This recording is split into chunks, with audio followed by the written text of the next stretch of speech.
हुण जो मामला असीं तुहानूं विखाउण जा रहे हां उस नूं वेख के तुहाडे पैरां थल्लों जमीन निकल जावेगी। हरियाणा जिले के सोनीपत के पिंड बुटाना का यह मामला है जिथे 2 पुलिस मुलाजमां के कतल के मामले विच 2 कुड़ियां ते कार्रवाई हुई, पर इस दरम्यान इन्हां कुड़ियां की मां इंसाफ की गुहार लगा रही है।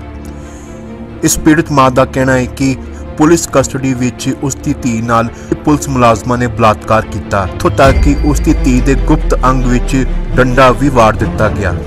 मुलाकात पे करनाल जेल गई थी, वहाँ पे मेरे को मालूम पता था मेरी लड़की के साथ में ऐसी घटना हुई है। पहली मुलाकात पे मिलने गई, वहाँ पे वो मेडिकल में जाई हुई थी। पुलिस कर्मचारियों ने बोला कि आपकी लड़की बहुत बीमार है, बहुत गंभीर हालत है, उसकी शरीर से वेल्डिंग आई हुई है। तो उसी दौरान उस दिन मेरी मुलाकात नहीं होने पाई। उसके बाद तीसरे दिन में मैंने मुलाकात पे आई तो उस दौरान मेरी मुलाकात आई। उस टाइम पे मेरी लड़की ने मेरे से बोला कि मम्मी मेरे साथ ऐसा ऐसा किया है। 2 दिन बड़ौदा थानों में मारपीट की और बलात्कार किया और डंडा शरीर में डाला और कांच की बोतला भी मारी। उसके बाद 2 दिन सीआई में रखा। 2 दिन सीआई में रखा, वहाँ भी बलात्कार किया, वहाँ भी मारा, वहाँ भी कांच की बोतला, वहाँ तो बहुत बुरी तरह मारा है, पीछे से बहुत बुरी तरह मारा और शरीर में डंडा भी दिया और कांच की बोतला भी उसके शरीर में घुमाई गई, जैसे उससे जख्म हुआ और उसका शरीर मतलब बिल्कुल पाटा हुआ शरीर बताया उसे कि उसके शरीर में टाके भी आए होते। तो जो करनाल मेडिकल वाले ने जो भी है करनाल जो है पुलिस कर्मचारियों ने वहाँ पर भी मेडिकल में जाती थी, वहाँ पर बोलने नहीं देते कि ये किस तरह हुआ है। उसे जो मेडिकल में जो इसमें सरकारी इसमें मेडिकल में जाती थी वहाँ बोलने नहीं देते थे। लड़की को वहाँ बोल दिया था कि कुछ मत बताना, वैसे ही आ जाती थी। वहाँ पर दवाई दे देते थे, अपने ऐसे ही आ जाते थे। तो जो भी सरकार इसमें करनाल जेल के अंदर डॉक्टर आए थे वहीं तो उसे बोला था लड़की मेरे साथ में रेप हुआ है, तो वहाँ भी मना कर दिया। वहाँ पर भी उसका कोई मेडिकल नहीं आया। उसके बाद हमने मांग की थी, उसके बाद एक मेडिकल हुआ है, उसके मेडिकल में भी कुछ नहीं दिखा, उस मेडिकल में भी नॉर्मल दिखा रखा है। तो उसके बाद कोई भी जांच नहीं हो रही। जो भी है पुलिस के हमारे उसके में जो एफआईआर दर्ज हुई है उसके बाद में कोई भी किसी को भी नहीं पकड़ रखा हो, सब ऐसे ही ड्यूटी पे हैं। जो भी कई हैं जो पुलिस कार्य हो, कई ड्यूटी पे हैं और कई बदली अपनी करवा के दूसरी जगह चले गई हैं। मांग ये है जी कि मेरी बेटी को इंसाफ मिलना चाहिए। मेरी मांग है जी, जो जैसे हमारी लड़की को इसे बुरी हालत में रखा है, तो जो रेप करने वाले हों तो अपनी ड्यूटियाँ कर रहे हैं और जो लड़कियों को कुछ नहीं करा हो जेल के अंदर सड़ रही हैं, दोनों की दोनों लड़की। और जो लड़का है 5 थे, 4 लड़के 2 लड़कियां, ये तीनों 2 लड़कियां और 3 लड़कियों अंदर जेल में सड़ रहे हैं। जो रेप करने वाले वो बाहर घूम रहे हैं। तो इनकाउंटर कर दिया है, वही इसका इनकाउंटर करना चाह रहे थे, इसी वजह से ये फिर इसको रेप किया और उसके बाद में इनकाउंटर करना चाह रहे थे। इसकी पता नहीं है कैसे ये राम की वजह से ये जिंदा है, बहुत गंभीर हालत में है। मैं चाह रही हूँ इसका मेडिकल हो और उसको बढ़िया से बढ़िया मेडिकल में दवाई दिवाए। तीसरे दिन इनकाउंटर करते था, इनको क्यों नहीं पकड़ रहे? इनको भी कुछ न कुछ होना चाहिए जी। हमारी तो ये मांग है, इंसाफ चाहिए हमें धरती पर हमारी लड़की के लिए। ठीक जी। वहाँ से बेल पे एक औरत आई, फिर वो ये है, इन्होंने उसकी हालत देखी है। नेता वहाँ पे है, हाँ जी। क्यों नहीं घेरते उनको? हमें एप्लीकेशन लगाई, मैं खुद भी गई हूँ। उधर इस मामले के सामने आने तो बाद चंडीगढ़ की एक संस्था बेखौफ आज़ादी के मैंबर भी इस पीड़ित परिवार नाल आके खड़े ते उन्होंने ऐलान किया है कि अगर इस मामले ते कार्रवाई ना हुई तो 29 तरीक नूं सोनीपत विच प्रदर्शन किया जाएगा। ਸਾਡੇ ਕੋਲੇ ਫੈਕਟਸ ਆਏ ਸੀ कि 30 ਤਰੀਕ ਦੀ ਰਾਤ ਨੂੰ 4 ਮੁੰਡੇ ਤੇ 2 ਕੁੜੀਆਂ ਜਿਹੜੀਆਂ ਹੈਗੀਆਂ ਨੇ ਉਹ ਰਾਤ ਨੂੰ ਬਾਹਰ ਮਿਲਦੇ ਨੇ। ਪਿੰਡ ਦੇ ਜਿਹੜੇ ਹਰਿਆਲੀ ਕਰਕੇ ਇੱਕ ਪਾਰਕ ਹੈਗਾ ਉੱਥੇ ਮਿਲਦੇ ਨੇ। ਉਹਦੇ ਚ ਕੀ ਹੁੰਦਾ ਹੈ ਕਿ 2 ਪੁਲਿਸ ਵਾਲੇ ਜਿਹੜੇ ਹੈਗੇ ਉਹ ਗਸ਼ਤ ਤੇ ਆਉਂਦੇ ਨੇ ਉੱਥੇ ਉਸ ਟਾਈਮ ਤੇ ਉਹ ਆ ਕੇ ਮੁੰਡੇ ਜਿਵੇਂ ਪੁਲਿਸ ਵਾਲਿਆਂ ਦਾ ਆਮ ਬਿਹੇਵੀਅਰ ਹੁੰਦਾ ਉਹ ਆ ਕੇ ਉਹਨਾਂ ਨੂੰ ਕੁਐਸਚਨ ਕਰਦੇ ਨੇ ਤੇ ਜਿਵੇਂ ਉਹਨਾਂ ਦਾ ਹੁੰਦਾ ਕਿ ਹਾਂ ਵੀ ਕਿਉਂ ਰਾਤ ਨੂੰ ਬਾਹਰ ਐਵੇਂ ਕਰਕੇ ਉਹ ਜਿਹੜਾ ਹੁੰਦਾ ਉਹਦੇ ਚ ਗੱਲ ਇੰਨੀ ਕ ਅੱਗੇ ਵੱਧ ਜਾਂਦੀ ਹੈ ਕਿਉਂਕਿ ਇੱਕ ਕਪਲ ਜਿਹੜਾ ਹੈਗਾ ਉਹ ਇਕੱਲਾ ਬੈਠਾ ਹੁੰਦਾ ਤੇ 4 ਜਣੇ ਜਿਹੜੇ ਹੈਗੇ ਥੋੜੀ ਦੂਰੀ ਤੇ ਬੈਠੇ ਹੁੰਦੇ ਆ ਤੇ ਉਹ ਕਪਲ ਨੂੰ ਥੋੜਾ ਜ਼ਿਆਦਾ ਇੰਟਰੋਗੇਟ ਕਰਨਾ ਸ਼ੁਰੂ ਕਰ ਦਿੰਦੇ ਨੇ। ਉਹਦੇ ਚ ਇਹ ਹੁੰਦਾ ਕਿ ਬਾਅਦ ਵਿੱਚ ਛੱਡਣ ਛਡਾਉਣ ਦੀਆਂ ਗੱਲਾਂ ਪਹਿਲਾਂ ਪੈਸੇ ਤੇ ਆਉਂਦੀਆਂ ਨੇ, ਬਾਅਦ ਵਿੱਚ ਇਹ ਆ ਜਾਂਦਾ ਕਿ ਐਂ ਕਰੋ ਕਿ ਕੁੜੀ ਪੁਲਿਸ ਵਾਲੇ ਕਹਿੰਦੇ ਨੇ ਕਿ ਜਿਹੜੀ ਕੁੜੀ ਤੂੰ ਨਾਲ ਬੈਠਾ ਇਹ ਸਾਡੇ ਕੋਲੇ ਛੱਡ ਜਾ ਇੱਕ ਰਾਤ ਦੇ ਲਈ। ਤਾਂ ਉਸ ਤੋਂ ਬਾਅਦ ਇਹ ਮਾਮਲਾ ਥੋੜਾ ਗਰਮ ਹੋ ਜਾਂਦਾ ਤੇ ਮੁੰਡੇ ਕੋਲੇ ਇੱਕ ਚਾਕੂ ਹੁੰਦਾ, ਉਹ ਚਾਕੂ ਦੇ ਨਾਲ ਉਹ ਮੁੰਡਾ ਪੁਲਿਸ ਵਾਲਿਆਂ ਨੂੰ ਦੋ ਨੂੰ ਮੌਕੇ ਤੇ ਹੀ ਮਾਰ ਦਿੰਦਾ ਹੈਗਾ, ਜਿਹੜਾ ਇੱਕ ਘਟਨਾ ਹੈਗੀ ਆ। ਇਹ ਹੈਗੀ 30 ਜੂਨ ਦੀ ਘਟਨਾ। ਉਸ ਤੋਂ ਬਾਅਦ ਵਿੱਚ ਇਹ ਲੀਡ ਨੂੰ ਫੋਲੋ ਕਰਦੇ ਹੋਏ ਪੁਲਿਸ ਇਸ ਦੇ ਮਾਮਲੇ ਦੇ ਵਿੱਚ ਪਿੰਡ ਦੇ ਵਿੱਚ ਜਿਹੜਾ ਹੈਗਾ ਮੇਨ ਪੁਆਇੰਟ ਹੈਗਾ ਉਹ ਵਿਚ ਹੰਟਿੰਗ ਕਰਦੀ ਹੈਗੀ ਆ।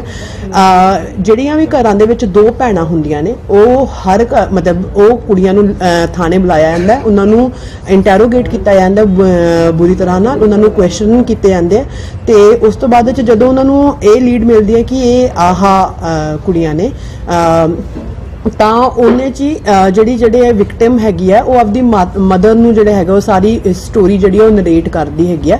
ਤਾਂ ਜਿਹੜੀ ਮਦਰ ਵੀ ਹੈਗੀ ਆ ਉਹ ਉਹਨੇ ਚ ਪੁਲਿਸ ਵੀ ਲੀਡ ਫਾਈਂਡ ਆਊਟ ਕਰ ਲੈਂਦੀ ਹੈ।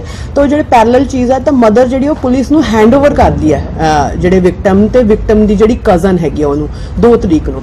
ਤਾਂ ਜਿਹੜਾ ਇਲੀਗਲ ਕਸਟਡੀ ਦੇ ਵਿੱਚ ਜਿਹੜਾ ਹੈਗਾ ਪੁਲਿਸ ਦੇ ਵਿੱਚ ਵਿਕਟਿਮ ਤੇ ਉਹਦੀ ਕਜ਼ਨ ਜਿਹੜੀ ਉਹ ਰਹਿੰਦੇ ਹੈਗੇ 2 ਤੇ 3 ਨੂੰ। ਉਸ ਦੌਰਾਨ ਦੇ ਵਿੱਚ ਜਿਹੜਾ ਹੈਗਾ ਵਿਕਟਿਮ ਦੀ ਐਲੀਗੇਸ਼ਨਸ ਇਹ ਹੈਗੀਆਂ ਨੇ ਕਿ 10 ਤੋਂ ਲੈ ਕੇ 15 ਪੁਲਿਸ ਵਾਲਿਆਂ ਨੇ ਉਹਨਾਂ ਨਾਲ ਰੇਪ ਕੀਤਾ ਹੈਗਾ।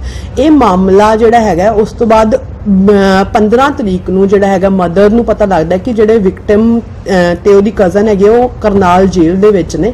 ਉਹ ਉਹਨਾਂ ਨੂੰ ਉੱਥੇ ਮਿਲਣ ਜਾਂਦੇ ਨੇ, ਉਹਨਾਂ ਨੂੰ ਮਿਲਣ ਨਹੀਂ ਦਿੱਤਾ ਜਾਂਦਾ, ਪਰ ਜੇਲ੍ਹ ਦੇ ਜਿਹੜੇ ਕਰਮਚਾਰੀ ਨੇ ਉਹਨਾਂ ਨੂੰ ਆਊਟ ਆਫ ਸਿੰਪਥੀ ਇਹ ਦੱਸਦੇ ਨੇ ਕਿ ਤੁਹਾਡੀ ਕੁੜੀ ਨਾਲ ਬਹੁਤ ਬੁਰਾ ਹੋਇਆ, ਪੁਲਿਸ ਵਾਲਿਆਂ ਨੇ ਬਹੁਤ ਬੁਰਾ ਕੀਤਾ ਹੈ, ਉਹਨਾਂ ਦੀ ਹਾਲਤ ਬਹੁਤ ਗੰਭੀਰ ਹੈ, ਤੁਹਾਨੂੰ ਕੁਝ ਕਰਨਾ ਚਾਹੀਦਾ। ਤਾਂ ਮਦਰ ਉਦੋਂ ਕੋਈ ਵਕੀਲ ਕਰਦੇ ਨੇ, ਉਹ ਵਕੀਲ ਕਰਨ ਤੋਂ ਬਾਅਦ 18 ਤਰੀਕ ਨੂੰ ਉਹ ਆਪਦੀ ਕੁੜੀ ਨੂੰ ਮਿਲਦੇ ਨੇ ਜਿੱਥੇ ਕੁੜੀ ਪੂਰੀ ਸਟੋਰੀ ਜਿਹੜੀ ਉਹ ਨਰੇਟ ਕਰਦੇ ਆ। ਉਸ ਤੋਂ ਬਾਅਦ ਮਦਰ ਜਿਹੜੀ ਉਹ FIR ਕਰਾਉਂਦੀ ਹੈਗੀ ਆ ਪੁਲਿਸ ਵਾਲਿਆਂ ਤੇ। ਤਾਂ ਇਹ FIR ਤੋਂ ਬਾਅਦ ਕੋਈ ਵੀ ਐਕਸ਼ਨ ਜਿਹੜਾ ਪੁਲਿਸ ਵਾਲਿਆਂ ਤੇ ਨਹੀਂ ਲਿੱਤਾ ਜਾਂਦਾ ਹੈਗਾ, ਨਾ ਉਹਨਾਂ ਨੂੰ ਸਸਪੈਂਡ ਕੀਤਾ ਜਾਂਦਾ ਹੈਗਾ, ਨਾ ਕੋਈ ਇਨਕੁਆਇਰੀ ਬਿਠਾਈ ਜਾਂਦੀ ਹੈਗੀ ਹੈ। ਇਹਦੇ ਚ 2 ਮੈਡੀਕਲ ਕਰਵਾਏ ਜਾਂਦੇ ਨੇ ਪਰ 2 ਮੈਡੀਕਲ ਚ ਕੁਝ ਨਹੀਂ ਆਂਦਾ ਹੈਗਾ। 2 ਜਿਹੜੇ ਨਾਲ ਬੈਰਕ ਦੇ ਵਿੱਚ ਉਹਨਾਂ ਦੇ ਨਾਲ ਜਿਹੜੇ ਫੀਮੇਲਸ ਰਹਿ ਰਹੇ ਹੈਗੇ ਨੇ, ਜਦੋਂ ਉਹ ਬਾਹਰ ਬੇਲ ਤੇ ਆਉਂਦੇ ਨੇ ਉਹ ਆ ਕੇ ਫੈਮਿਲੀ ਨੂੰ ਫੋਨ ਕਰਦੇ ਨੇ ਕਿ ਉਹਨਾਂ ਦੇ ਸਰੀਰਕ ਜਿਹੜੀਆਂ ਚੋਟਾਂ ਨੇ ਉਹ ਹੈਗੀਆਂ ਨੇ, ਬਹੁਤ ਗੰਭੀਰ ਚੋਟਾਂ ਨੇ।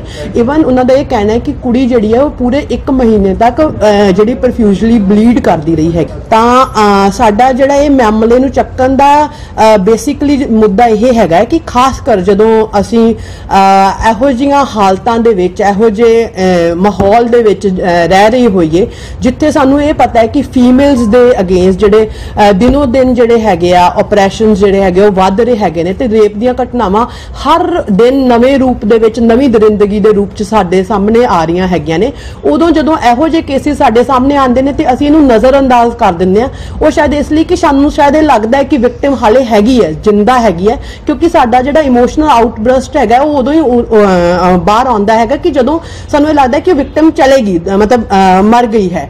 ਤਾਂ ਸਾਡਾ ਇਹ ਕੇਸ ਨੂੰ ਚੱਕਣ ਦਾ ਹੈ ਕਿ ਸਾਨੂੰ ਇਹ ਤੇ ਕੁਐਸਚਨ ਕਰਨਾ ਚਾਹੀਦਾ ਹੈ ਕਿ ਖਾਸ ਕਰ ਜਦੋਂ ਮੰਨ ਲਓ ਕਿ ਵਿਕਟਿਮ ਮਰਡਰ ਅਕਿਊਜ਼ ਵੀ ਹੈਗੀ ਹੈ, ਮਰਡਰ ਦੀ ਜੁਡੀਸ਼ੀਅਲ ਜਿਹੜੀ ਪ੍ਰੋਸੈਸਿੰਗ ਉਹ ਚੱਲਣੀ ਚਾਹੀਦੀ ਹੈ, ਪਰ ਜਿਹੜੀ ਉਹਦੀ ਐਲੀਗੇਸ਼ਨ ਹੈ ਉਹਦੀ ਅਨਬਾਇਸਡ ਇਨਕੁਆਇਰੀ ਹੋਣੀ ਚਾਹੀਦੀ ਹੈ।